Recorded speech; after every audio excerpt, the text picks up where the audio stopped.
Graça e paz, glória a Deus. Vamos iniciar o estudo do livro de Esdras, capítulo 1, a partir do versículo de número 1, que nos diz assim: No primeiro ano de Ciro, rei da Pérsia, para que se cumprisse a palavra do Senhor pela boca de Jeremias, despertou o Senhor o espírito de Ciro, rei da Pérsia, o qual fez passar pregão por todo o seu reino, como também por escrito, dizendo: Assim diz Ciro, rei da Pérsia: O Senhor, Deus dos céus, me deu todos os reinos da terra e me encarregou de lhe edificar uma casa em Jerusalém, que está em Judá.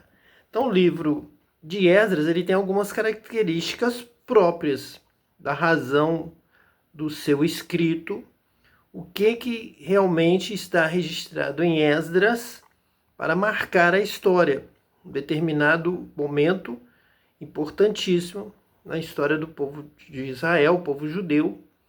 E dois temas principais nós encontramos para o livro de Esdras. Em primeiro lugar, está aqui no versículo 1, que Deus despertou o espírito de Ciro. Deus fala com Ciro. Então, o Espírito de Deus, ele testifica com o Espírito de Ciro. Nós temos contato com Deus pelo Espírito. Quando nós nascemos da água, nascemos do Espírito, nós temos comunhão com Deus. Nós recebemos a instrução de Deus, recebemos a visitação do Espírito de Deus.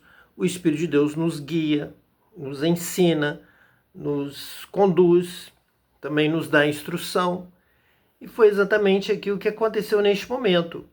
E o Espírito de Deus nos escolhe para uma missão, para um momento oportuno, para uma obra.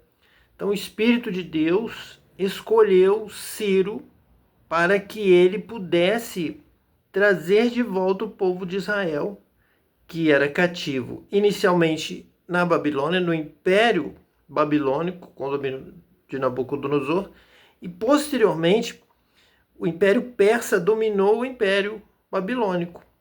Então, com Ciro, o rei da Pérsia, que veio a dominar a Babilônia, Israel agora está sujeita à Pérsia. Mas Ciro vai entender que não foi por sua causa, não foi por causa do Império Persa que o povo de Israel foi retirado da sua terra, de Jerusalém, e veio para o cativeiro. Então Ciro sente um chamado de Deus. Deus fala com ele. Ele próprio diz que o Senhor Deus dos céus me deu todos os reinos da terra e me encarregou de lhe edificar uma casa em Jerusalém, que está em Judá. Então ele teve alguma visão, algum sonho, alguma revelação. Deus falou com ele de alguma forma, para ele afirmar que Deus lhe encarregou de lhe edificar uma casa em Jerusalém. Então vem o cumprimento da palavra do Senhor pela boca de Jeremias, de que depois de 70 anos o povo de Israel iria voltar do cativeiro. Então Deus levanta Ciro, Deus realiza ali a guerra, o domínio persa sobre a Babilônia. Então Deus vai trabalhando, vai encaminhando a história através do Espírito, através do contato dos céus com a terra, pelo Espírito, que realiza esta ligação, esta comunhão, e vai também escrevendo a história. Ele vai agindo, ele vai punindo, ele vai mandando para o cativeiro, ele depois liberta no seu tempo, e ele vai usando homens e mulheres. E existe aqui também o decreto. Esse decreto de Ciro, ele vai mudar a história, ele vai fazer a história. Ele já determina que o povo judeu, o povo de Israel, retorne para Jerusalém para edificar o templo, para que de lá pudesse orar por ele, orar pelo seu império, pelo seu domínio. Vai estar dentro desse período que está em Esdras, vai passar Esther, que nós estudamos nos estudos anteriores. Então tudo isso vai acontecer a partir de Ciro, o rei da Pérsia, que veio a dominar o reino da Babilônia. que pertencia a Nabucodonosor e seus filhos, até que caiu nas mãos do Império Persa. E as determinações de Ciro vão valer por vários reis. Durante vários reinados, haverá pessoas que vão perder o conhecimento da ordem de Ciro, vão tentar impedir a reconstrução do Templo de Jerusalém, e depois vão reencontrar esse decreto de Ciro e, por causa dele, vão ordenar que se volte à restauração de Jerusalém e do Templo de Israel, o templo lá em Jerusalém.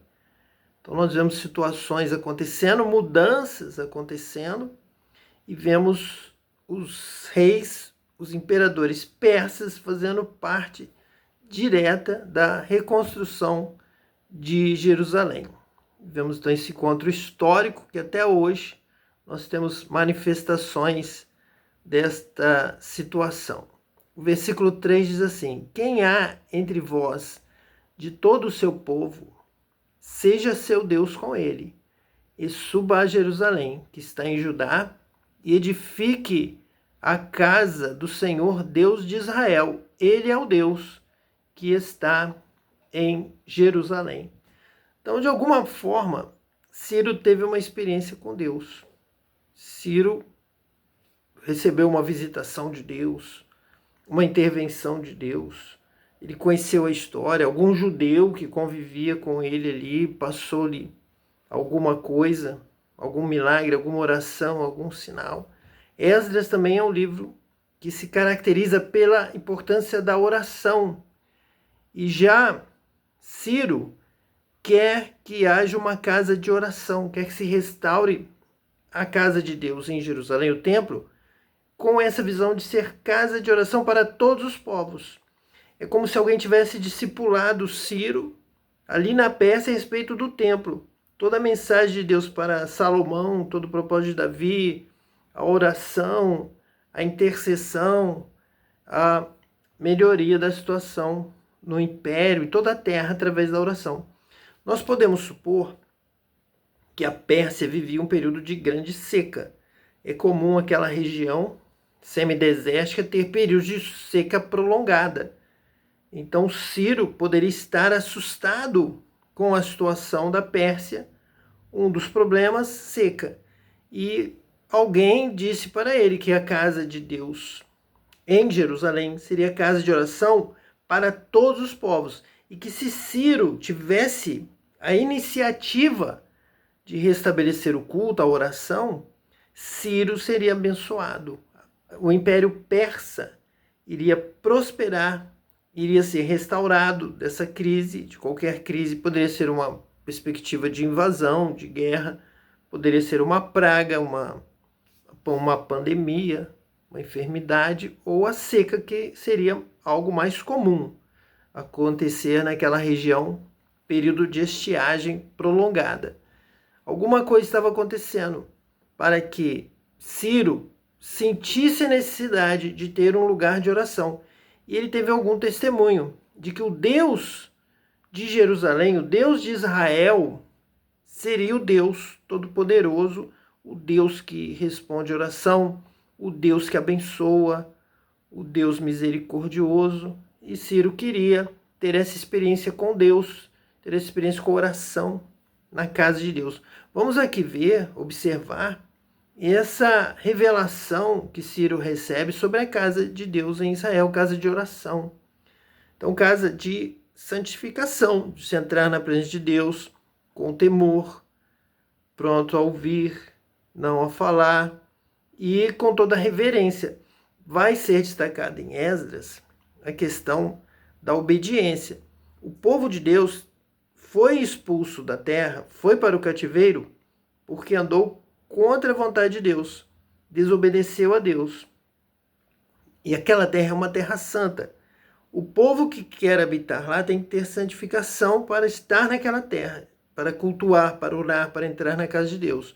Se não houver temor a Deus, a terra vai vomitar todos os povos que passarem por lá, por Jerusalém, pelo Monte Sião, pela terra santa, terra escolhida por Deus, para que o seu povo santo habitasse, um povo de sacerdotes. Então, se não se portar dignamente naquele lugar, aquele lugar vai vomitar e vai expulsar, vai lançar fora. Num símbolo, numa metáfora do vomitar, lançar longe, expelir do seu corpo. Vai estar fazendo mal na terra de Deus. Então o povo tem que voltar agora, nessa direção de Esdras, depois de Neemias, o povo tem que voltar transformado, arrependido, convertido, para reedificar o templo, para permanecer em Israel, lá no templo de Jerusalém, e para que a sua oração seja respondida. Se o meu povo, que se chama pelo meu nome, se humilhar e orar, se converter dos seus maus caminhos, então eu ouvirei do céu a oração feita naquela casa. Então o povo tem que estar se humilhando, orando, se quebrantando, se arrependendo do seu mau caminho, da sua maldade, do seu pecado, para que ele continue ali e Deus continue dando ouvidos e sarando a terra de todos os povos, incluindo agora Ciro. Ele se sentiria como alguém merecedor da bênção, iria participar da bênção do templo, já que ele iria dar oferta, ele iria incentivar o povo, iria promover, liderar essa restauração de Jerusalém e reconstrução do templo.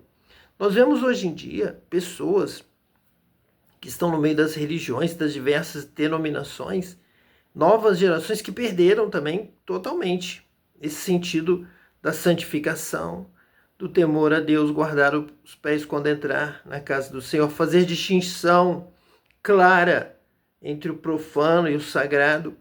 Então, muitos jovens são proibidos de irem a bailes, dança, luzes piscando e outras coisas mais no mundo. Então, o que eles fazem? Eles tiram o sábado, tiram às vezes os bancos do local do culto e realizam ali naquele espaço, porque eles não podem estar lá no mundo, mas eles podem trazer o mundo para dentro da igreja, para dentro do salão, para dentro da congregação. E pessoas estão de fora, como Ciro, como pessoas de outras religiões, de outras denominações, pessoas até sem religião, se escandalizando. Porque não há mais diferença entre o sagrado, o santo, a presença de Deus, a casa de oração, o temor a Deus, a santificação. Não há mais. Acham que podem fazer tudo se fizerem lá dentro. Então perderam o senso. Lá dentro é lugar de oração, de temor, de silêncio, de entrar com o espírito contrito. Se vamos adorar, vamos gritar glória a Deus, vamos gritar louvado seja Deus, vamos gritar adorando a Deus, como os anjos fazem. Os anjos gritam um para o outro: Deus é bom, Deus é santo, glória a Deus, louvado seja Deus, louvado seja o Senhor, em alta voz. Mas palavras santas, palavras para glorificar a Deus.